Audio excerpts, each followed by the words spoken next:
Dan, nice Hi, to meet Dave. you, Dan. Nice to meet you too. All right, I promise I'm not going to bring up the other thing except to say thank you for bringing it to our world. And I'm talking Game of Thrones.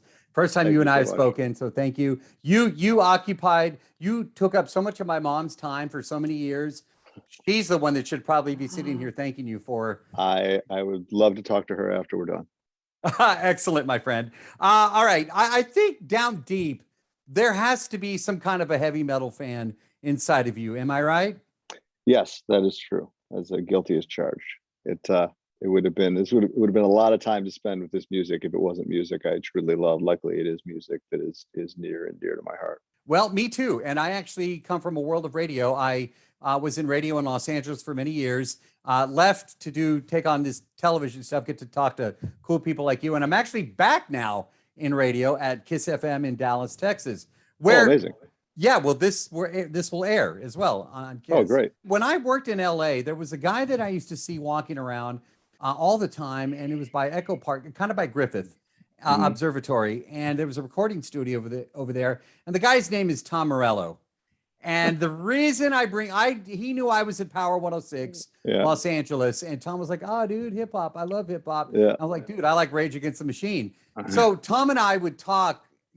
Such a yeah. deep guy, great guy. And the reason I'm bringing him up is because when I saw that he was a part of this film, I got even more excited because of the authenticity that he brings. Tell me what it was like to work with Tom, his involvement. I want to know everything about your work with Tom Well, Morello. Tom and I have been friends for a while, and it was still scary to ask him to do the movie because I knew how much better the movie would be if he were a part of it because I know Tom well, and I know that I know how much this music means to him and what a part of his DNA it is as a musician and as a person.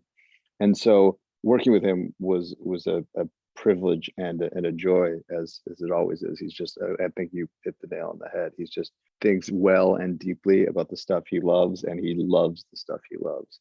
And his experience with this music from the time he was a kid into the present day has been so far reaching that when it came time to teach the kids in the film what heavy metal is, which none of them had any. Some of them had musical backgrounds and some of them didn't. None of them had any metal connotations, or none of them knew this music, right? So to have them learn what it was from him was, I think, completely invaluable because he's a great instructor as well as being a great musician and a great person, and he just really managed to very quickly and concisely convey to them how you needed to feel to embody this music.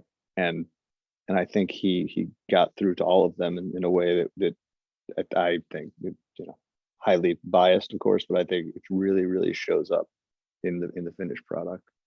Before we leave, tell me the magic, the heart of this story as it pertains to as what it means to you. I just think it's a story at its core, even cutting beneath the heavy metal of it all. It's a story about uh, three people who don't fit in, learning how to not fit in together. I absolutely love that. Listen, if you think about it, tell Tom you spoke with Dave Morales, who used to I work at Power will. 106, and he'll probably laugh. He'll probably say that guy's still alive. No. And tell him I'm back on the radio. Dan, I will, Dave. It was a pleasure. It was a pleasure to meet you, man.